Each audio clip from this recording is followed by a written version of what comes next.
Welcome, everyone. We are so excited to have you here for this partnered event for International Coaching Week, our collaboration between the ICF Texas chapters and ACMP Texas has been going strong for close to a year now. And we've had many events to be able to celebrate the synergy between the two professions and talk more about how we can collaborate across our different roles. So we're really looking forward to today's deep dive into the coaching aspect of that synergy. But as you're logging in, go ahead and put in the chat where you're located and what you're wanting to get from today's conversation in terms of coaching. I know we have a wide range of practitioners joining us, coaching professionals, change management professionals, as well as people that are certified across both disciplines. So we look forward to hearing from you in our conversation today. But please share in the chat, what are you wanting to glean to add to your coaching toolkit as we dive into things today? And it's great to have people logging in from all across the state. We have our little welcome doorbell that's announcing their arrival, and hopefully we'll be able to get that turned off on the back end. But if not, it just means that we have a lot of people that are excited to join our our conversation here today. So thank you for introducing yourself in the chat and sharing what you're wanting to gain from our conversation here today. And this event really has been the brainchild of many conversations across ICF, ACMP, talking about how can we equip people with the tools in their role to facilitate more effective conversations. So we've had events that focused on the basics of change management 101, coaching 101, and today is going to be a deeper dive into coaching and what is it that really makes the conversation effective for facilitating change. So we're looking forward to unpacking that with you all today. But before we jump in and introduce our presenters for the coaching piece, want to turn it over to Manny Miranda to give us a little background on how this all came about with the collaboration of ICF and ACMP across Texas. So let me turn it over to Manny here. All right. Well, good morning, folks, and welcome to the event. I'm Manuel Miranda. I am the ACMP Texas Chapter president for the next 2 years. Um, the This collaboration was something that was, the genesis of it came from discussions between the two global organizations, looking at the synergy of what we have and what we do from a change management perspective and from a coaching perspective, where we are producing change, not only in an organization but in as individuals. We also look at what we're doing here regionally within the state of Texas. Our the ACMP Texas chapter has enjoyed this collaboration with uh, the four ICF regions, as we're moving along, and we're also taking that now into our regional levels as well, where Barry Bridges, who you will see on the presentation today, is my regional director at in San Antonio, who's participating in this. Wendy Velo is working with Lindsay Honorary over in Houston for some local events um, regionally, and to kind of continue to promote the synergy of discipline that we have established. and moving forward. Okay. Um, we look at this to bring more awareness of what our two disciplines do. Uh, there's a level of thought leadership that's involved here. There's a level of awareness being involved here. We're leading change across the full spectrum of the workforce, from the organization down to the individual. And this synergy, I think, is key for what we both do. Right, one affects the other, and so it's important to kind of continue to cultivate that synergy. Go ahead and click the next one. What's after this? Okay, so these have been the objectives for the for our groups, for our collaboration as of last year and this year. And last year we talked about that synergy between the both disciplines, and we're looking at it. We were addressing it as workplace in the bias in the workplace. This year we're looking at the tool sets of how to sustain that change in people from a coaching perspective, and how to sustain that change in an organization from a change management perspective, and how both of those basically come together and intermingle across that. The uh, Before I present and hand it over to Lindsay, I do want to say that I'm going to be in the background, kind of doing the run of show in the back, letting people in. I'll be the one looking at the chats. Um, Everybody as they've come in have been muted for a reason, because if not, we would have almost 35 people talking at the same time and background noises. If you do have a question or want to make a comment, put it in the chat or do your raise hand signal on the screen, and I will interject at that moment in time if necessary. Um, we will have run a couple polls today as well through the Zoom platform. And if there's any uh, technical issue that happens, just try to communicate me on the background, or if not, I will put my information in the chat just in case. All right. I will hand it over to Lindsay Honery now, who will start the presentation. Hi, everyone. I'm very excited to be here. This has been such a rich week of content and coaching and collaboration. I'm, as you can see, the president of the ICF Houston chapter, and I'm here to present what is International Coaching Week. We call it ICW. It's a week-long global celebration that educates not only coaches, but the public about the value of working with a professional coach, and acknowledges the results and progress made through coaching. And the fundamental belief of the International Coaching Federation is that professional coaching has the power to transform individuals and organizations, and that coaching is part of a thriving society. And what better way to discover this transformative power than to experience it firsthand? And so during ICW, we encourage and invite individuals and organizations all over the world to understand and explore, to test and discover the possibilities coaching provides.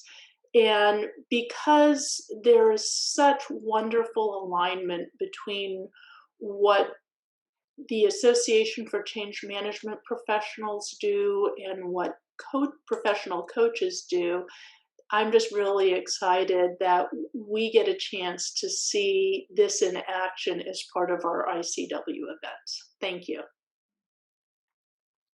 Thank you, Lindsay, for kicking us off. And we are so proud to be able to host this event in partnership with ACMP, but also proud to have sponsors in the community that recognize the value of coaching and want to support that. So at this time, I want to introduce Chichi Anyanwu, who I guess we don't have our logo in there. But um, Chi is a representative of CPS Energy, and CPS Energy really embodies what coaching is about, and that is putting people first. So Chi, I want to turn it over to you to speak on behalf of our sponsor, CPS Energy.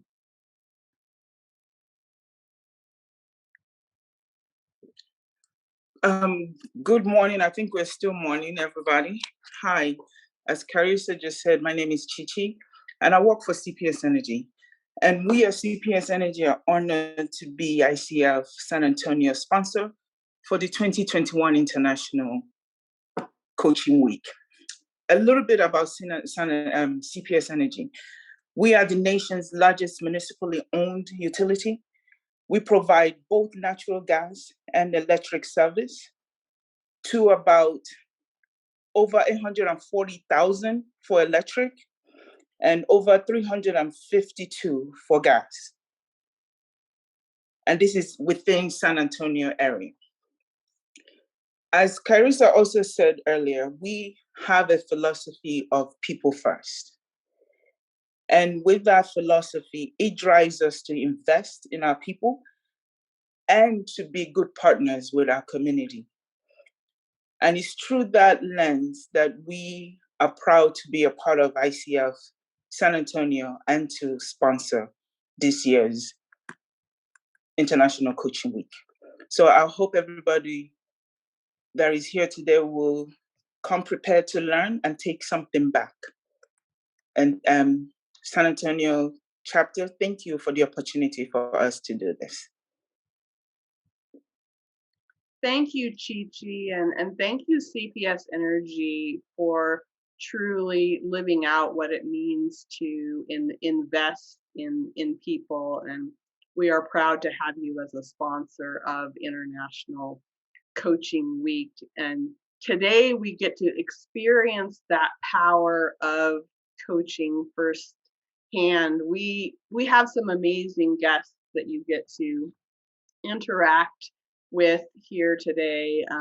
Our coach is Master Certified Coach Teresa Poole, who's based in the Dallas Fort Worth area, and she has really focused her career on developing people and helping them unleash their potential, and that has been in literally thousands of coaching hours, over 5,000 last time it was tracked anyway, and across all different industries, whether it's the U.S. Missile Defense Agency, State Farm, Integris Health, but all in this theme of really equipping leaders to be at their best. So we're excited to have Teresa with us here today, and our client for our demonstration is a well-known face here in San Antonio, Barry Bridges, who's the manager of organizational change management at UT Health,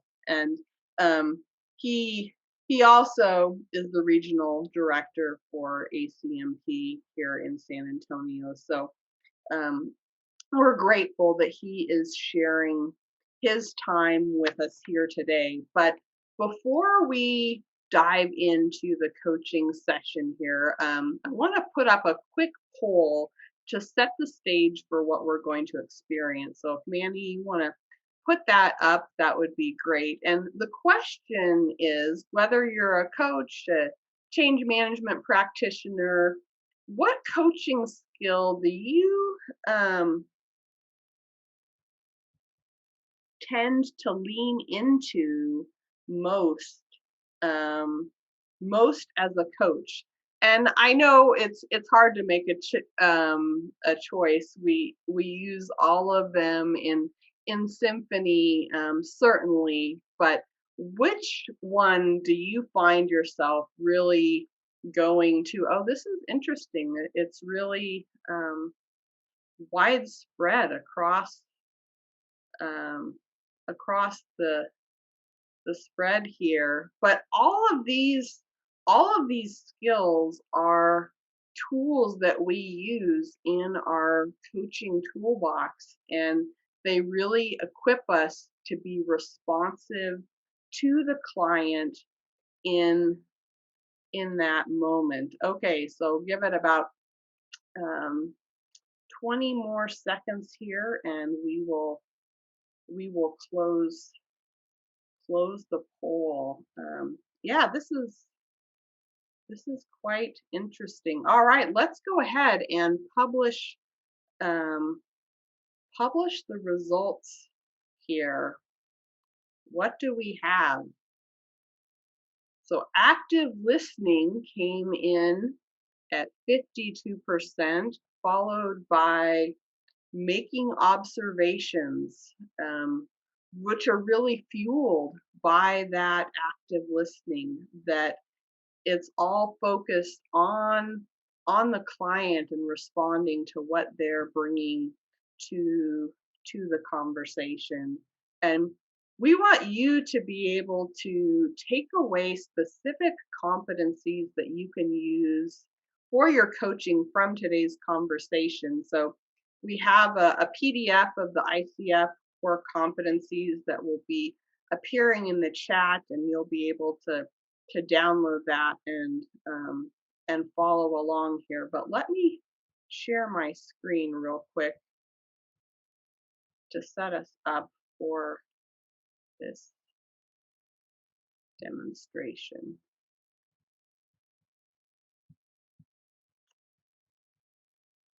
All righty, there's three key coaching skills that you can be noticing as we experience this demonstration today. One is partnering with the client.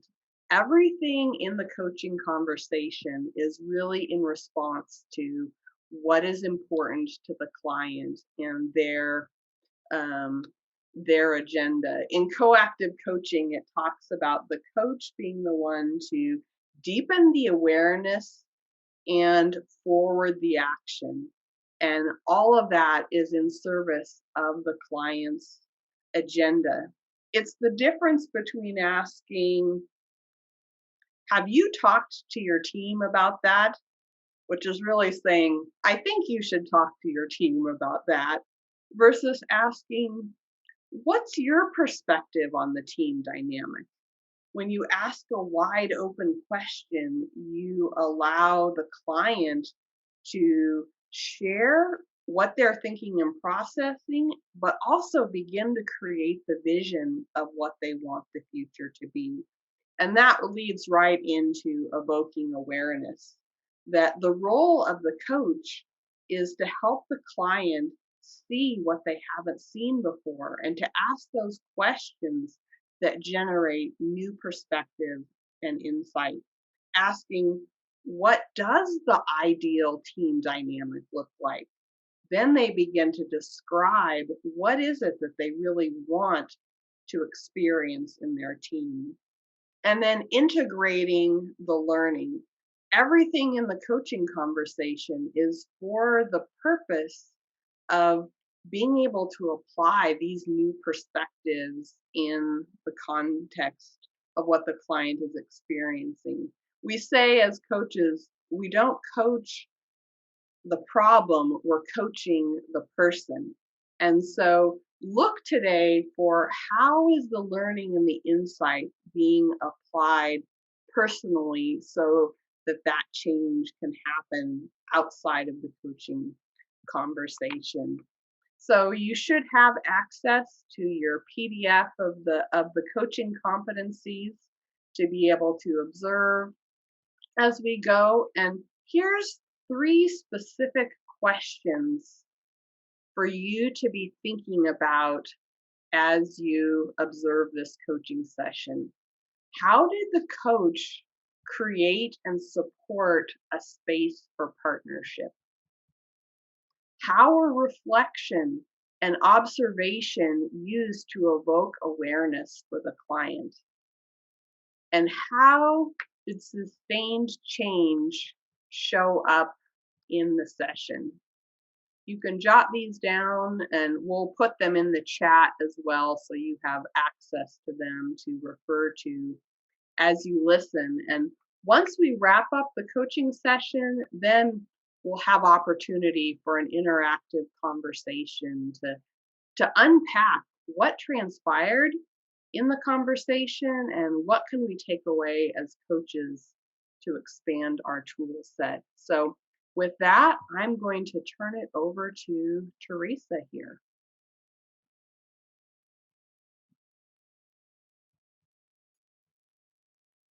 I find coming off of mute helps very well when you're doing these demos. So, Barry. Hi. Thank you for joining me in what sounds to be a very, very midst of a very busy day. Definitely. So we're going to create our own space for, we can shift time so that we feel like we have all the time in the world to explore whatever topic that you're bringing to the table. So welcome. What would for you be the optimal outcome that you would walk away with from our session today? From today, probably just a good fine tuning of my leadership and management skills. So fine tuning of leadership and management skills. That is a really broad topic. So what specifically in this topic do you feel you want that fine tuning? So I tried to think a little bit ahead of time and say, what would be something I would like to work on a bit. And so I've always been good at the administrative side of my task. As a manager, especially because I learned a long time ago, you do your homework before you go play, right? So my mom taught me that well. So I'm tend to get those things out of the way. I'm also, I'm very quick to, and I'm very, I guess very relational with my team and very quick to kind of understand where they're coming from, perhaps what they're struggling with. And because of that, I think I sometimes take on too much of, if they're under a crisis or a deadline, I jump in and try to help and make them successful. And then when we're done, I never take credit for that. I'm celebrating what they accomplished on that particular project. So as I begin to think about it, it's like, I probably don't ask enough questions. I don't really find out why they may be behind. So I just thought about, am I stopping their growth? Am I teaching them to be more dependent on me? I really want them to be interdependent. They can stand alone, but then we can collaborate and work together. So I don't know if that's too broad of a topic. Did I narrow it down enough, Teresa? Good. And I think the real key thing I'm taking away, and make sure that's the key thing for you, is that you're really wanting your team to be more integrated. Right. What do you want for yourself in that? What is the change you're looking for in you to make that happen? Really, what skills can I get better at, perhaps? Okay. And then how can I stop, obviously carrying so much of their load at those critical times, because that gives me days like today where I am full of meetings all day long. So I'm hearing that is the big thing, is how do I stop stepping in so that they can step in? Right. How might I be getting in their way and keeping them from truly being integrated? Part of that for me, I want them to grow. I want them to grow, advance in their career path, but also to become eventually managers and leaders in the organization as well. All right, and you mentioned skills, right? There's some skills there that you're looking for, and you are wanting that, whatever it would take for you to not step in. Right. Okay, and so what will it do for you to have accomplished that? Well, I'd be much more relaxed most days. Today. And it's really nice, by the way, to have this moment of relaxation in the middle of a stressful day.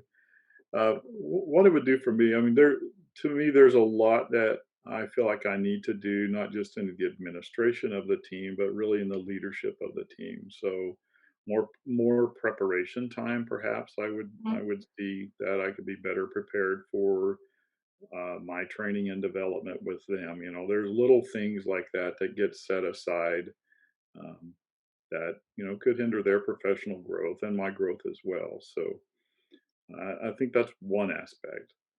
Um, Probably some more, I guess, strategic thinking for the team. What's coming? What waves are coming on the horizon that we want to ride, and then probably better able to differentiate between and have a better response, perhaps, between those stressful things that are coming at me, so that my responses are more measured and appropriate.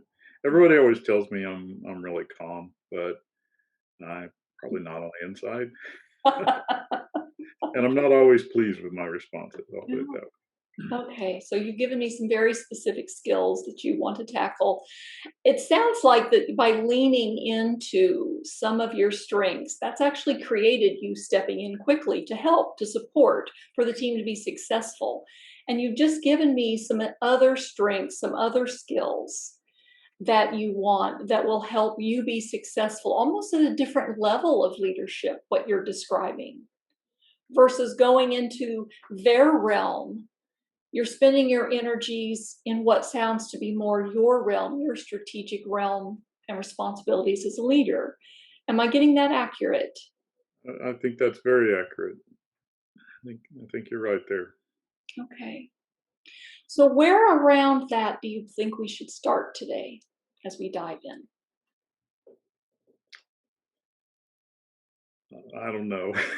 Okay. Not knowing is a great place to start. I've got so many things rolling in my head now. If I Oh, do that better, if I do that different, yeah. trying to think of situations. So if I Uh, ask you all those things that are rolling around in your head right now, what do they have in common? What is the core thing underneath them that they all have in common? it sounds like I'm the problem. I need to get out of the way. The problem, okay, or the opportunity. You said something there. Well, just turning me loose to be good, in my talent, in the areas that I'm good at. And that's probably when I'm stepping in. That's not me being my best or doing the things that I am best at. And I try to draw that out of my team. I try to Right. know them well enough to, when I give them assignments and responsibilities, that it fits. And I very quickly determine, oh, I gave you that assignment that really didn't fit. Let's shift that around. So I'm always doing that for them. I probably need to do that for me as well. And I jump in and say, "Hey, I can do that. I'll help you out. Let's get this project done. Let's be successful on this." But it's not my best effort, so that's probably a place to start. Yeah. And I also hear that this jumping in almost seems like it's an automatic reaction. And when you think about it, you realize, oh, that's not necessarily the best reaction because of these other impacts that it has. Right. So what would you like to be different when these things show up that you quickly react to? So part of that is I used to be, as I used to be years and years ago, I was very, very type A driven and just, run ahead no matter what. And I've really learned to mitigate and manage that, I guess, over time. Obviously, getting stepped on and pushed back, and some bad experiences being in sales and consulting services and those kinds of things. So I've kind of scaled back on that, but at the same time, probably why I'm stepping in is like, my gosh, we've got to be successful. So it's probably related to that. I want to make this person successful. We've got to meet this deadline or this project. Versus, and I think probably the area that I'm kind of starting to feel is uh, asking some more questions and getting some more information, and perhaps giving them a chance to say, hey, how can you solve, I'll ask them the question, how can you solve this? What do you see as the path out of the situation we're in? How can you meet the deadline? What do you need to meet the deadline? Those kinds of questions. I don't So know you're if still stepping in. You would that's just be right. stepping in differently. Yes, a different Yeah. approach to stepping In in. a way that enables and gets that integration of the team going. Yeah, and most of the time they're not going, hey, help me. So if I get them thinking about, how could they be successful? I don't know. To me, I feel like that's an advance that I would make, if that makes sense. Okay. And what would it take for you to make that shift? Is it the count to 3? Take a deep breath. Think. Oh.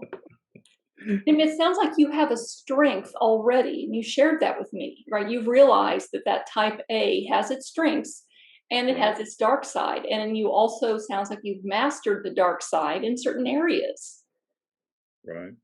So what is there in that strength to tap into that will make this experience different for you, different for them? Right. Well, I can. I'm very solution oriented. I don't know if this Okay. is helpful. I'm very solution oriented, right? So I can very quickly see, oh, that's the way out of this. Here's the plan, and it's not that I block out um, other options, but I probably need to listen more. So, and that's why I keep circling back to those questions. Maybe engaging them differently. As we're not sitting in my office right now, but as we're virtually connected now, um, listening more, asking questions more, and probably asking, I guess, that idea of a leading question or an open-ended question versus a real direct yes or no. Because that type A personality, I tend to like, okay, it's a direct question. There's an easy answer. I'm going to get you to it. Versus a lawyer in the courtroom that's going to ask a whole series of questions that lead you down the path to confessing your great crime. And perhaps something in the middle feels like it fits Right. you a little better. I don't think you want to be a lawyer in the courtroom based on that tone. Okay. Well, you said you're a planner, right? You like a plan. Right. And you've already given what I think, to me, 3 steps in your plan so far. The first I heard was catching yourself, right? There's that important catching yourself, listening, right? So that you understand what's needed, and then asking open-ended questions that get them thinking. Right. That's a good plan. Can I make some notes real quick? Well, it's your plan. I just repeated what you told me. Yes, of course. So tell me about this plan. What else does your plan need for you to make this change that you want to make?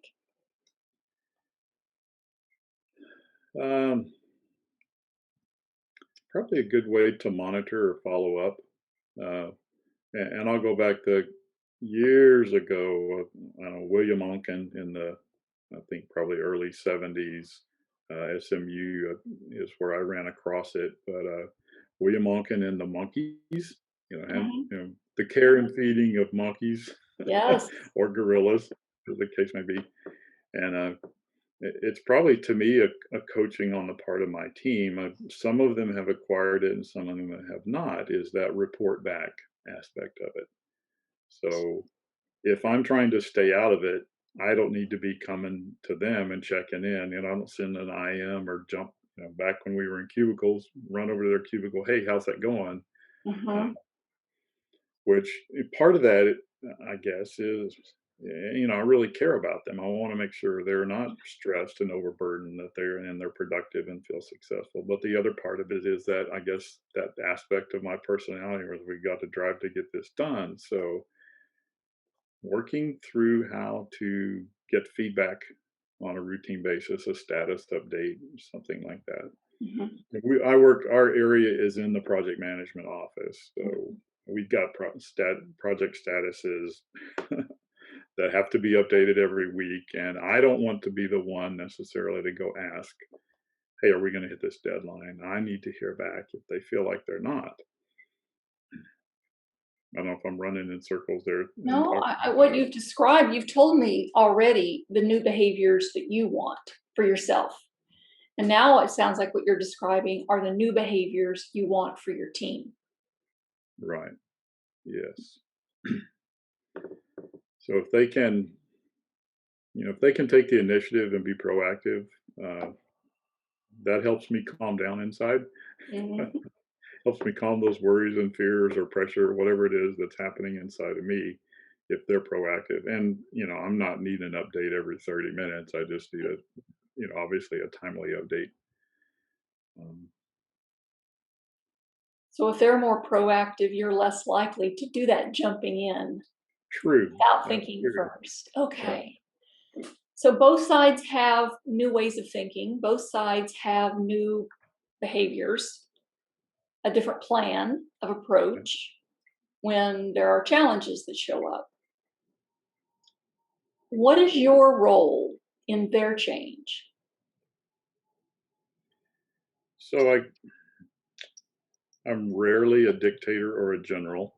Okay. I try to be a very situational leader, and most of the time I'm very collaborative and uh, basically gain consensus, right? So I guess Mhm. you know part of my role in helping them change would be to have some discussions around it. Um, Perhaps in our team meeting, and I began to think about it. Should I do this as a shotgun blast to everybody, or should I do it on an individual basis? Here I am thinking through a plan real quick. How do we do this? How do I implement it? Um, but I think some good discussion with them about what it does for all of us, what it does for them, what it does for me, to have a timely status update or reporting back, etc.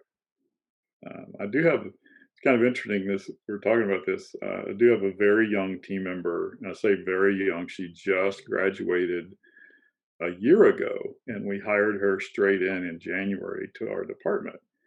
In early March, we go 100% remote. So this is her first full-time job. She's been in the job 2 months, and all of a sudden, we're not even finished training her. Our total training for what we do in our department takes about 6 months.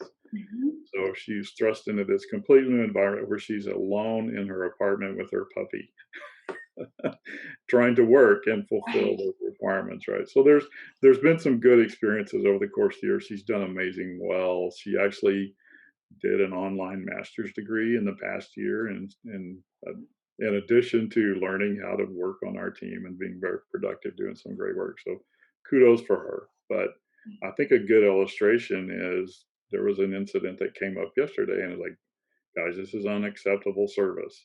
Tell me these 3 things so I can be satisfied. Because when something escalates to me, obviously we have challenges. But she had the perfect response in that, coming right back very quickly. Okay, I did not know our responsibility in this. I found out we don't have documentation, so I'm going to learn more and I'll get back with you. So that's what I'm thinking. Uh, that type of response, I could take that to the whole team, right? Here's a model of what the response should be. And by the end of the day, she had learned and acquired what she needed to know. She had updated the documentation. She had solved the problem. And then she also wrapped up telling me, I'm going to take a look at, our backlog or other issues that have come in and make sure we haven't dropped anything else, like in the way we did this. And it's real rare for my team to drop a request or a service. So anyway, I think that's almost like an ideal situation. I just wanted to celebrate Marcy a little bit. And so that learning, that celebration from her, what is important about that to your plan and the team's plan for this shift?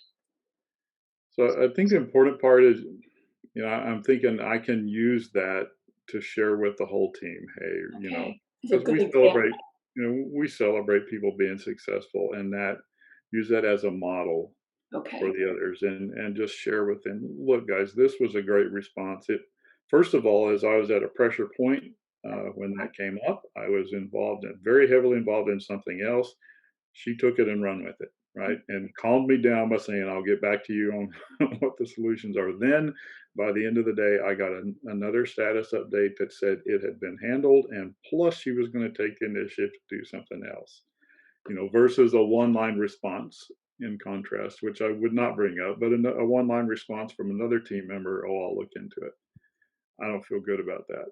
Yeah. But I feel great about what Marcy did. So that, to me, that's a great um, illustration of that I can take to the team. Here's a model for the way you can respond when we're in crisis and under stress and when we're facing deadlines that are not getting met or expectations not getting met.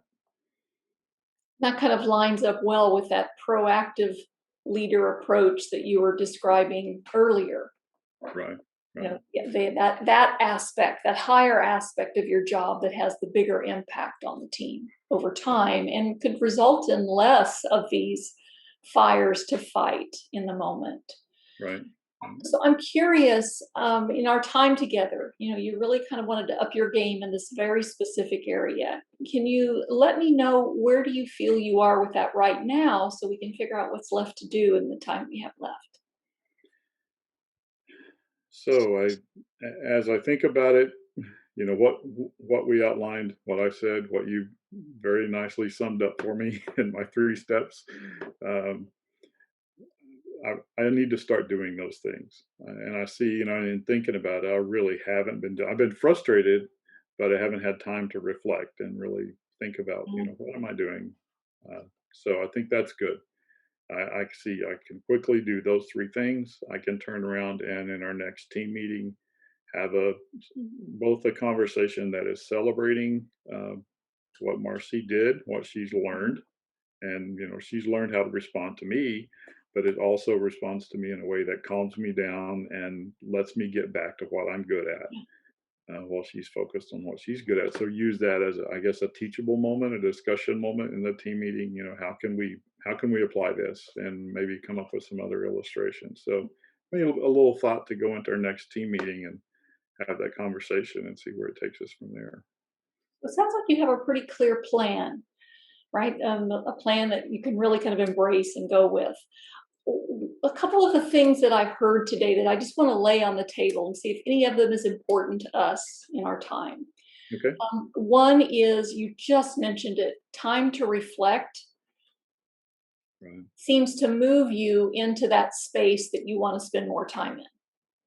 Yes, definitely. And as we know, creating time to reflect in the midst of a project management group is a wonderful challenge all by itself. Yeah. Right? So that part of the plan, creating time to reflect, I just want to lay that on the table. Is that part of the plan? Does it need to be part of the plan? What is the relationship of that? What we're talking about. That's a great point. It really does, because that, I guess that's almost a lifelong practice with me is, that's where I find my peaceful, happy place is, and right now it happens in the morning when I get up, I go for a walk, right? So there's a lot that's flowing through my head, but that's also my peaceful place to just relax, reflect. And just like today, I knew today was a stressful day, a long day, tedious day, a lot of meetings, but this morning I actually woke up a little bit early before the alarm. I was like, all right, let's go. And I get out there and it's perfect 61 degrees and I'm moving well and feeling good, but I had plenty of time to just reflect and mentally get in the right space to be ready for this day. So that, as you say, in a project management office, we've got a record number of projects dealing with the virtual space and all the logistics that we've had in the last year. That's one of the things that very quickly went away, and I suffered for that personally and physically until about mid-July, when I realized what was going on and just said, I've got the walk. I've got to get back to the walk, and I've got to get back to that meditative, reflective space. And so carving that out in my work day, as you mentioned that, it just triggered with me. I used to take I used to block the first half hour of my work day. And it wasn't that it was not working or not doing anything, and I wasn't, I'm not looking at the phone or screens or anything else. It was just that meditative moment to get my head around what needed to be accomplished that day and think through what was critical. And that's been missing, right? So Yeah. if I can add that, I guess that's step number 4 in my plan for personal. And that is what keeps showing up for me as I'm listening to you today, is that when you're in that space, when you're in that kind of meditative consideration, thinking ahead, proactive thought as a leader, stepping back, looking at the bigger picture, those things seems to be a strength you're already bringing to the table. And then something happens during the day that kind of takes that away and puts you into that other space, whatever you want to call it, that space that causes you to jump in, right, to help for all good values and reasons.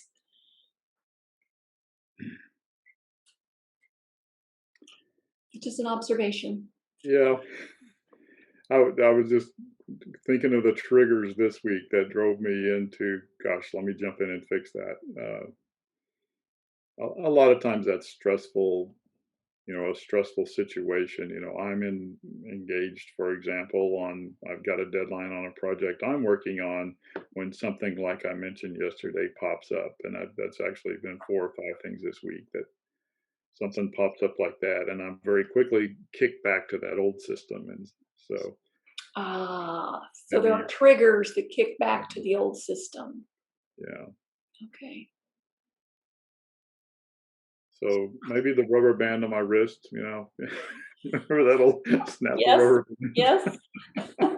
I'm kind of, when that trigger fires, no, I want to fire this other trigger. I'm not going to go there. So I think that was like step 1, right? That awareness, right? That I'm shifting from that place. Something has taken me quickly from that place and stepping back into the strengths you already have that you've already shared in these other areas. Yeah, you're right. I mean, it may not be the rubber band, but I do need the awareness in order to fire the trigger. So I think being aware for the next few weeks will make a huge difference. Yeah, rebuilding that muscle. So I'm curious then, you are a planner, right? We want to make sure you leave with a plan. So can you outline the plan that's kind of showed up for you so far today? Can I repeat it back? This is the final exam? Yeah. All right. So almost first, I kind of shift the order. When those situations come in, I need to pop my wrist, pop the rubber band, take a minute and think about the questions I want to ask that will lead my team member to a good response, right? So lead them to develop their own plan for how to respond. So instead of saying, oh, let me do that, I'm going to ask the questions. How do you see us solving that problem? What help do you need? What resources may you need? So asking pivot behavior. Yeah. Right. Asking my way through those questions, and then just like you did, let me summarize that for you. Here's what you said you're going to do, and turn them loose to go do it. But then with the anticipation, as we will cover in the team meetings, let's talk about how to give status and feedback updates. So I think I squeezed it back down to 3 things. Okay. It's your plan. It's my plan. 3-step plan. And how will you measure success for yourself with this plan? I'm going to be so chill and relaxed, having a good time doing the things that are fun for me. Okay. Maybe I'll drink less in the evening. No, just teasing. It is a good measure for success for many. Okay. And because all plans, we have to prepare for any mitigation, right? What can happen? What could get in the way of your plan? And how do you mitigate that risk? So actually that already happened this week. What did get in the way of my plan? Asking to add more projects on or more assignments. And our team literally, that was part of what happened. Was that yesterday? Day before yesterday. We were already working late, which we rarely ever do. We were working late to solve a problem and on a project, and got asked to add some additional responsibilities on. And I wrote out 2 whole paragraphs and deleted them all, and just had a couple of sentences to let them know, nope, we're at capacity. So that's one of the things that can really throw it off when we just have the heavy weight of more responsibility. And that one actually came down from the executives. But I had to just stand firm and just say, I'm sorry, we don't have capacity. I did not tell them, we told you in January that we needed 2.5 more resources assigned on this project, and the other people had lost that we're working with lost 2 resources. So, we're down 4.5 resources. I didn't remind them of all that, though I wanted to. Those were the paragraphs I deleted. So, but those are the kinds of things that throw me off, because then I start to feel pressure. Oh my gosh, we got to get these things done for the good of the institution, et cetera. So that's probably the easiest way I get off track. And what do you want to do differently when off track shows up? Um, Type a one-word response like no instead of a whole sentence. No is a complete sentence. No is a complete sentence. No, period. Um, yeah, it's almost circles back to just take that breath and put Yeah. some thought in to how to respond. Um, and that's another pressure, and that's personal. I mean, that's internal with me. I want to respond quick. I don't like to have a ton of emails in my inbox that I don't, I like to process those things. I categorize them very quickly to when they can be processed, So I feel that's a personal pressure. I feel respond quick, keep things moving. Obviously, I'm at a university, but I spent most of my career not at a university, and so I move at the speed of business, not at the speed of a university. So that's an easy reminder for me. Is like I don't have to reply that quick. We're a university, we're an academic environment. So maybe some gentle reminders mentally there, to not respond to those triggers. All right. Well, what is left for us to do? I don't know, coach. Put me in the game. Well, I think we can do that. All right. Well, thank you very, very much for being here and sharing that topic with not just me, but with our audience here. So I'm sure they have lots and lots of questions for you. So, it's been a great conversation, Teresa. I appreciate it very much. Thank you. Thank you both for inviting us into that space. Thank you, Barry, for your authenticity to just show up and be real with all of us. There were quite a few comments in the chat just appreciating your transparency, your great awareness as a leader, and how you really are showing up for your team. And Teresa, thank you for facilitating such a wonderful exploration and really being a thought partner with Barry in this process. And it was wonderful to see how the agenda really unfolded, beginning with a presenting agenda of how do I communicate well with my team when these pressure spots come up. But as it went deeper, there was a deeper agenda of how do I get back to that equilibrium personally in the midst of these trigger points that come up, and even scrolling out to a bigger agenda of how do I want to be functioning as a leader who's calm and collected, not just externally, but internally in the midst of this high demand role. So what a beautiful example of really partnering and unpacking that that agenda. But would love to hear from you, Barry. What was particularly impactful for you in the conversation?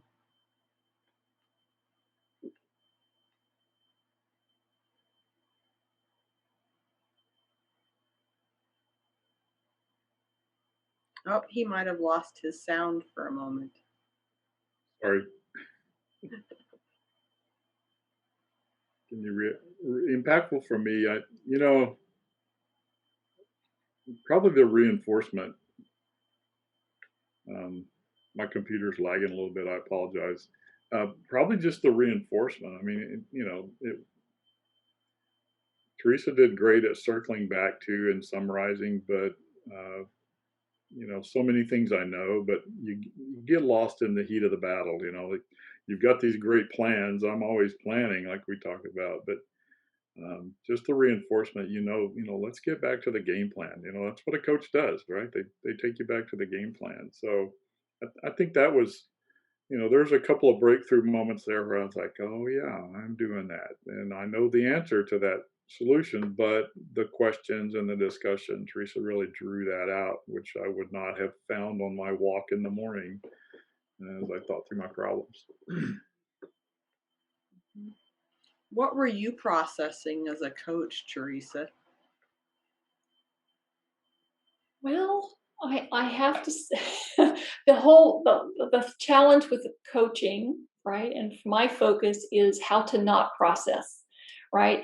It's to not get caught up into here's what Barry ought to do, right? Because that is the very thing that I think was it Adriana said this amazing thing before we ever started about what does a conversation that creates change does not elicit resistance.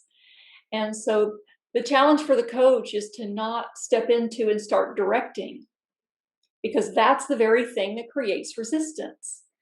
And so what I'm processing is just, what am I hearing, right? What am I hearing? What is the totality of what I'm hearing? And what I heard is that Barry has so many strengths. And then in certain situations, those strengths get hidden, right? They just kind of get set aside in the midst of the heat of the moment. And that's me always listening for what is the bigger game going on here, right? What is the bigger thing that's coming to show up? And then what are the strengths that the client already has that we can use and tap into that he's shared through observation and reflection? So that's kind of what I'm trying not to think the whole time. Listening to the client's story and really being able to ask the questions for him to dive in and see what resources do I have that I can tap into to move forward. And listening below the story. I think that's important too, is listening to what's beneath the story, what's driving the story, because you can get lost in the story really easy. Mm-hmm. Yeah, the deeper agenda starts to emerge then. Yeah. Well, we want to make this an interactive conversation here, so please, if you're able, feel free to take yourself off mute, turn your camera on, and we can really dive into this wonderful coaching juiciness that we got to observe. Would love to hear your observations. How did you see the coach partnering with the client in this conversation? You can add your ideas to the chat, or I know we have many veteran coaches on this call as well. Would love to hear your ahas and observations as well. Where did you see partnering happening in the conversation?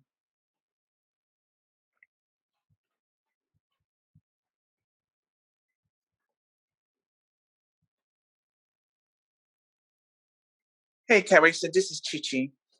Chichi. I saw it when she first set up the contract for the day. Clarifying what exactly do you want to have. And then I saw it again when she wrapped it up. Mm-hmm. Give me back what your plan is. Mm-hmm. And what are you going to do when this doesn't happen? So that's the partnering that I saw. And I think she did a beautiful job of staying out of it and let him say what he needs to do. Thank you. Great example. What else did you see? I think to build on that, she caught him saying he is a planner. Right. So she listened, she found out he knows he's a planner. He knows that's a key strength. So it's less and less maybe scary, right? You're going to say, I'm a planner. I'll help you develop a plan. I thought it worked well. Mm-hmm. And Patty brought out how Teresa highlighted some of the things she was observing and offering those back to Barry to then comment on. So they weren't tells in terms of directing the conversation, but just sharing the observation, and then that brought further awareness for him as well. There was also partnering even in the where should we begin question. Teresa wasn't steering the conversation in any way, but letting Barry go where his mind was seeing a path in all of these things. Really a thought partnership throughout the conversation, and the thought partnership happens where the coach isn't putting ideas into the stream so much as asking the questions that generate the new perspective. And Barry said a couple times, "Oh, this thought just came to me." He's starting to see new perspectives through the conversation. There were a lot of things she did also that really brought awareness in terms of reflections, observations. What did you notice in that regard?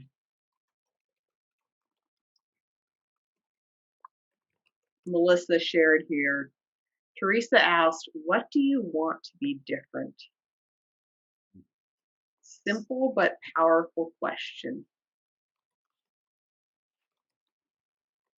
I consider that to be one of the ultimate change management questions. Yes, I was just about to comment on that. There's something that Teresa mentioned that was later on about that, listening for that deeper agenda, right? From a change management, change practitioner perspective, at times that is what we need to do, to understand what is it that it's making the resistance. Sometimes the answers lie in just waiting and getting them to tell you the answer without even you knowing it, and now you understand what is it that's making that resistance for somebody to change. um, and for the change protectors that are they're online, I think that is something very important, and that's the reason why we're doing sessions like this. The key skill for negotiations, people stepping completely out of coaching, that's a key skill in negotiation, is you get them to say, right? Because people can't be told, or we don't change our neurology from what we hear. We change our neurology from what we say. Yes. And you got to change neurology to make change of any kind in business. Now, Manny, when you jumped in with your comment, I was typing. I was just thinking about that at the same time. What you said, Teresa, capturing that theme behind the story. It's so easy to get lost in the story, which I tend to do. Watching movies is a little different because I begin to see behind the scenes, but in real life, I tend to get wrapped up in the story. Oh, that's amazing, or that's really cool, or oh my goodness, instead of capturing that theme behind the story. But as I think about that, I do that with the executives that I'm presenting to quite a bit. By their comments or by their discussion, I read between the lines and find that deeper agenda. What's going on this week that they're reacting to is why why there's resistance or why they're micromanaging or whatever the case may be. So it broadens to so many other areas, but valuable for coaching. And that is another example. Notice over and over again how Barry always brings to the table. He has these strengths that he's looking for in other arenas, in other contexts. And one of the most powerful things we can do as a coach is to help people see their strengths so that they can start applying them in the current context that they're working on right now. Just what he just described is, oh yeah, I get this when I do that. And then suddenly the brain goes, oh, and then just plugs the two things together. So. Good. Yeah, this is Tony. Hello, everybody. This was great coaching, by the way. And I think the concept, Fred Kaufman have this clear, right? You have a present, you have a future, there's a gap. Mm-hmm. there's an action that needs to connect those two, and there's a blocker in the middle, right? So you visualize it like, like the route to get there is getting blocked. What is that block, right? What is it coming from? And what could either remove it or what could allow it to move through? And that was perfect example of when you did there to identify that gap and then, okay, what's holding you back, right? Are you pressing the accelerator or you're the brake, right? And so it's phenomenal coaching. Appreciate both the client and the coach doing this. Thank you. I think that's a really important point, Tony, because we oftentimes in the change management and or coaching, or both, is that once we think we have a great plan, we think it's solved, right? That we have everything that's needed to make change happen. But if we don't explore barriers to that plan and put a risk mitigation into that plan, then that's when they come back weeks later and the plan doesn't work. So I think that's important. I think the other thing you show there as another thing is the defending the plan, right? So once he already had it, right? So he had sort of mapped the plan. Mm-hmm. Then how are you going to defend that plan, right? Which is a potential problem analysis, right?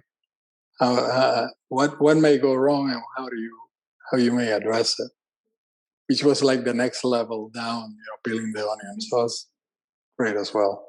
Yeah. Thank you. Appreciate it very much. The question right at the beginning brought so much focus. What needs to change in you in order to solve this? That you have the external context going on, but it's immediately identifying what's the gap that we're coaching towards in this conversation. Other observations of how you saw awareness being generated in this conversation? Can I just say one other thing? I put something in the chat that may be helpful people. Lindsay and I have been talking a lot about ICF and change and how we can work together. So I put together a little visual of, just the change management and the ICF core competencies versus the steps of change, in case people find that helpful. Wonderful. Thank you for sharing that, Wendy. That is so powerful to see the intersection of those and how we can use them on both sides. That is a great resource.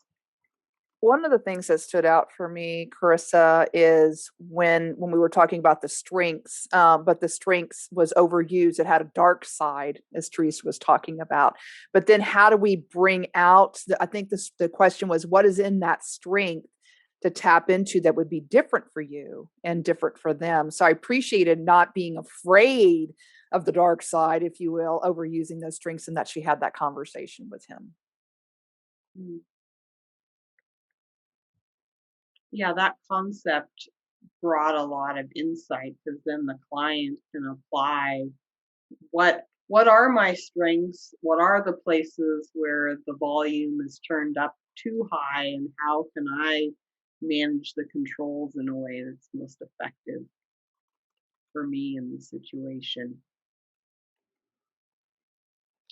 One thing I noticed was the power of simple reiteration and just letting it sit. Near the end, when Barry started talking about triggers, and you could sense the tension of what's been going on this week, and he used this phrase, triggers that take me back to the old system. And all Teresa did was just repeat back that exact same phrase, and he was able to continue to reflect on what's really happening in me when these triggers happen.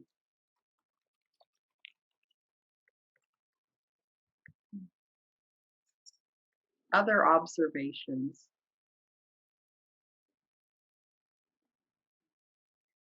Travis, this is a really good comment about the balance between observations and advice. Can you share that with us?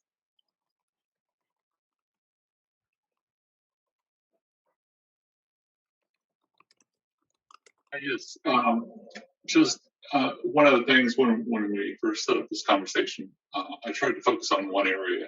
And so I was focusing on how she's walking that line between observations and that struggle to not give advice.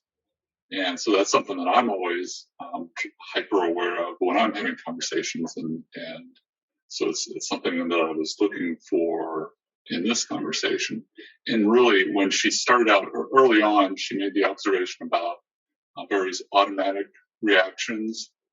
And that really got him to shift his thinking in the conversation. You could almost physically see that shift. And then later on, she had an observation about external cues. And then he said the word, triggers. And then he went into starting to think about, okay, what causes him to shift back into his old patterns? So that was really interesting to watch. So I appreciated that.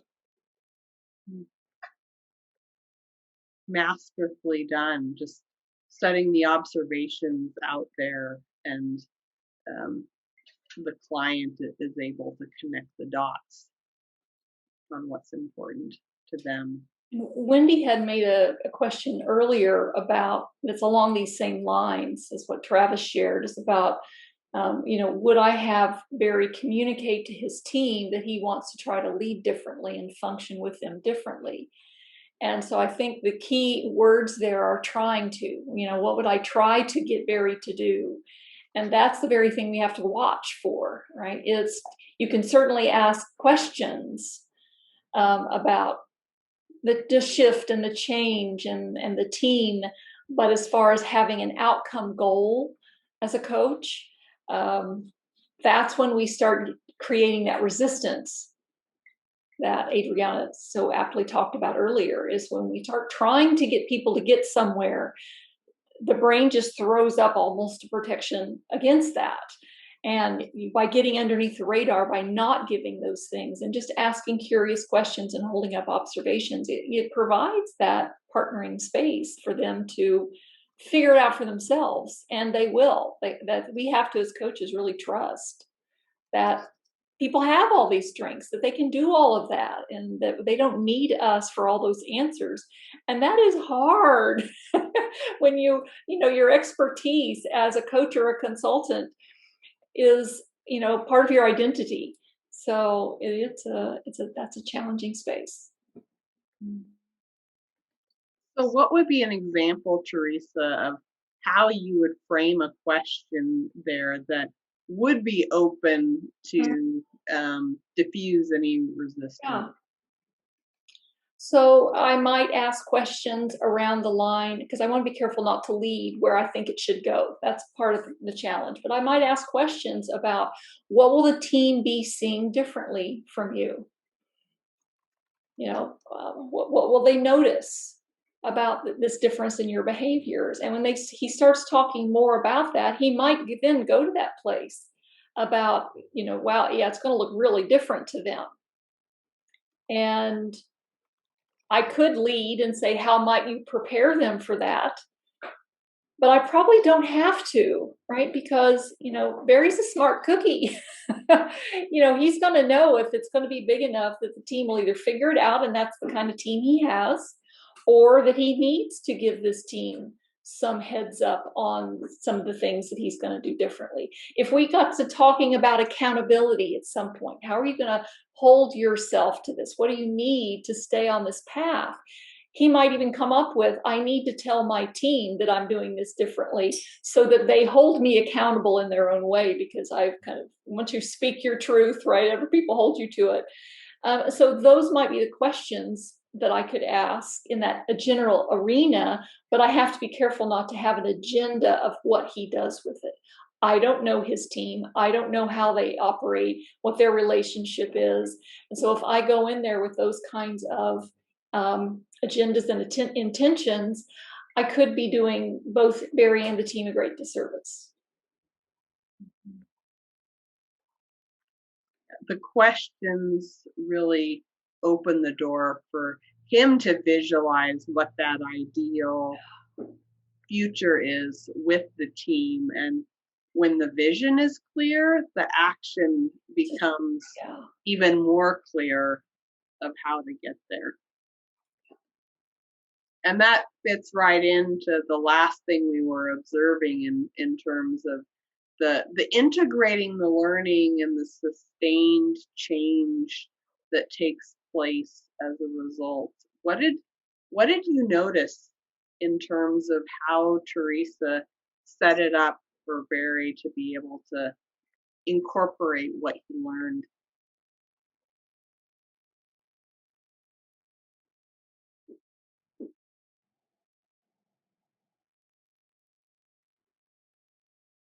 First, she asked him to summarize what the plan was, and it was getting reformed even as the conversation unfolded, that he walked away with an even more simplified and focused 1, 2, 3.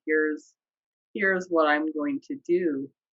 And also the observations that she offered near the end about some of those internal pieces gave an opportunity to really integrate not just here's my tactical plan, but what did I discover about myself in this conversation as well. That wasn't asked explicitly, but it still was there of how to be able to use that.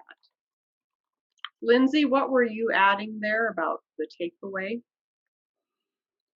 Oh, something that as I was writing it, you were saying it is, not only asking Barry what he's gained or reflecting on, but to have him put it into his own words, for the processing power rather than telling him what she's heard him say. He's owning it. Well, are there any questions that you have from a master coach perspective? What would equip you in the conversations that you're encountering on a regular basis?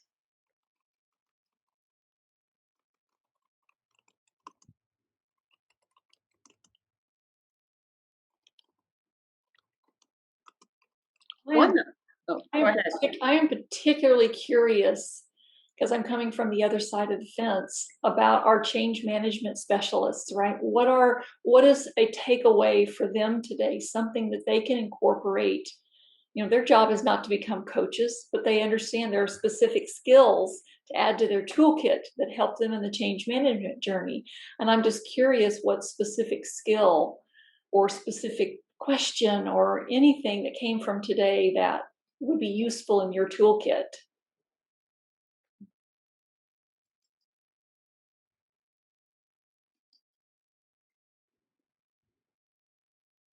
So I was challenged trying to watch you and figure out what you were doing, trying to keep responding but analyze, Teresa. But I finally just gave it up. But I really circling back to, I think what Manny was talking about for me is that the point of resistance. We don't spend a lot of time on resistance management, and there's all kinds of strategies for that. But bottom line, if we took some of these coaching skills into the resistance arena and began to have listening conversations instead of trying to present our change plan and our strategy and tactics and all those things, but begin to have this type of conversations with good questions and good structure and repeating back and summarizing, but allowing them to come to the conclusions. Most of the time, I think people would probably talk them out of their resistance. So to me, that would be huge for us in change management. Thank you. Exploring the resistance in a safe place gives people the opportunity to even become aware for themselves of what their real concerns are in the situation and have a path to move forward. Yeah, I do think the coaching skill focus that direction of just coaching people with a conversation. That would, to me, that would be huge, Manny. That might be great for our state conferences to have a session like that. Yes. Coaching focused on resistance management. Yes, because there's the resistance to any type of change Mm-hmm. is it's personal. It's Oh. always personal, Mm-hmm. and to be able to bring that level of active listening to it helps us identify what that is. It takes our action to then move it forward to remove that resistance. And I think that is where, as change practitioners, that is where we live. But we have to be able to take you know, these traits, these skills that we kind of, that Teresa and you have shown today about being able to come back, sit back for a second, listen, not make judgment, Mm-hmm. not give advice, but then to go, okay, now I better understand what is going on or what is resisting. What can I do now to move it forward? And then do it. Because it doesn't stop at active listening. Right. It's about actually taking action afterward and making positive action, and that's how we move forward. So yes, it's a powerful tool for us to do, and that's why I brought it up earlier. It's like, no, that listening, that getting that deeper understanding of what is really going on is going to help us. It doesn't matter how well we format our communication plan. Doesn't matter how well we format our training plan. Doesn't matter how pretty our risk assessment survey is. None of that matters unless we're actually listening and paying attention to that and then taking action afterwards. That's so well said, Manny. And it's the human condition on our side that when we receive resistance from others, we go into convincing mode. Oh yes. Right.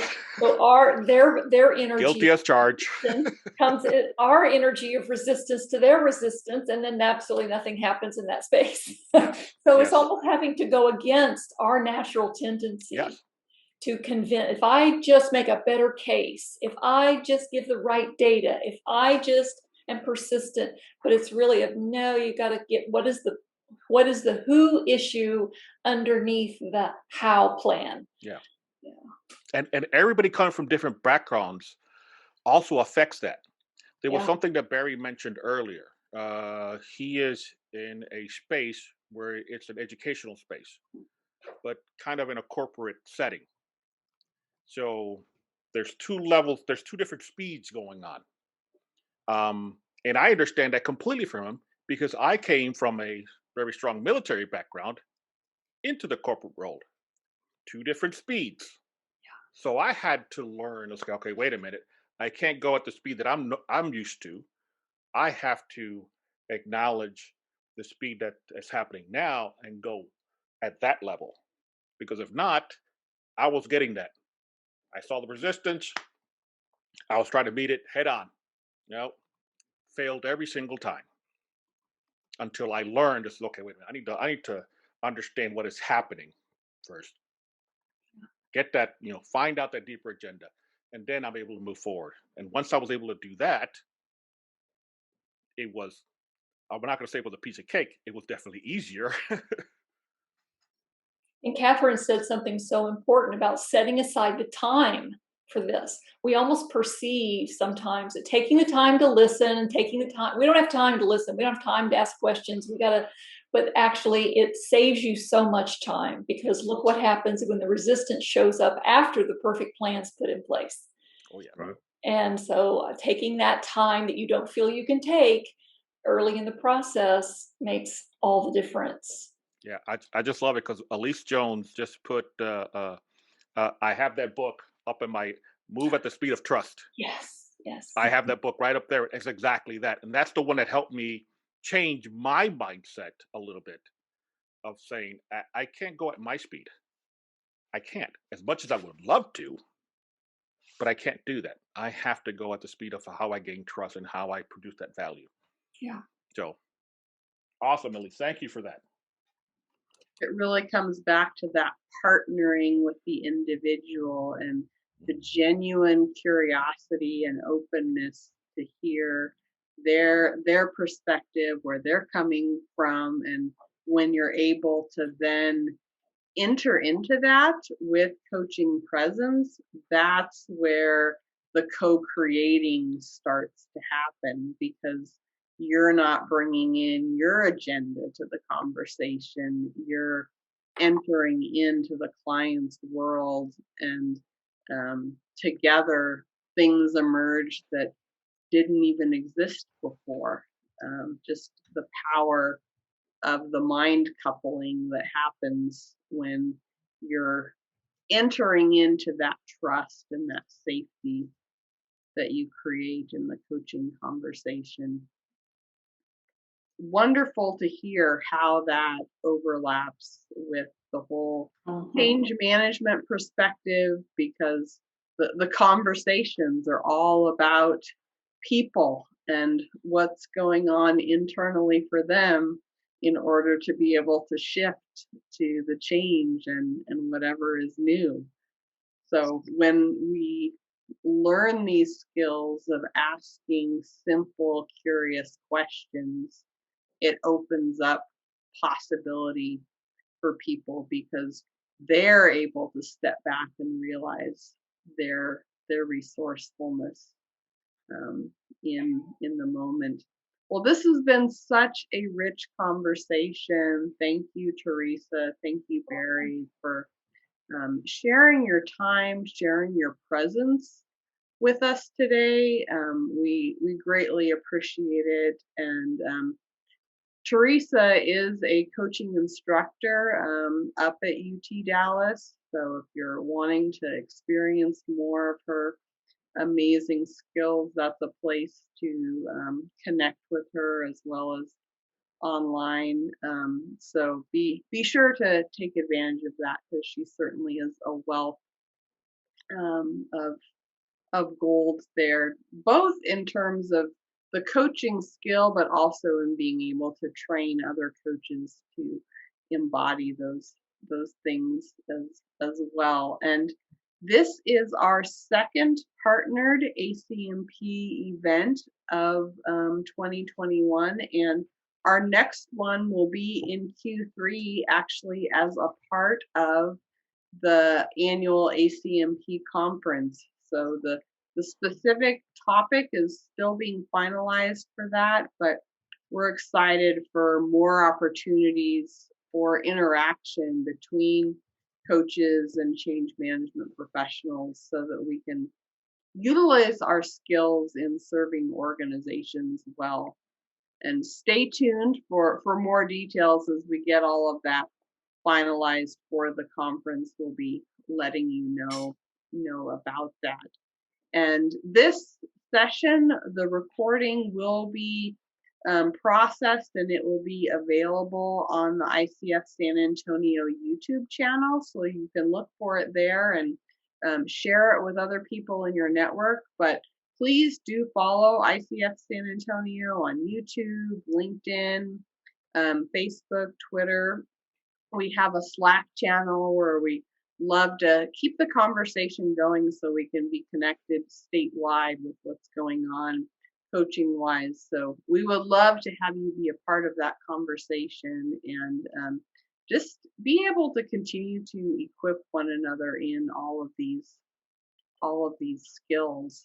So thank you, everyone, for spending your lunch hour with us here today, and sharing your contributions. That's really what makes these conversations rich, is to hear the perspective from many professionals as we're using these skills on a day in and day out basis.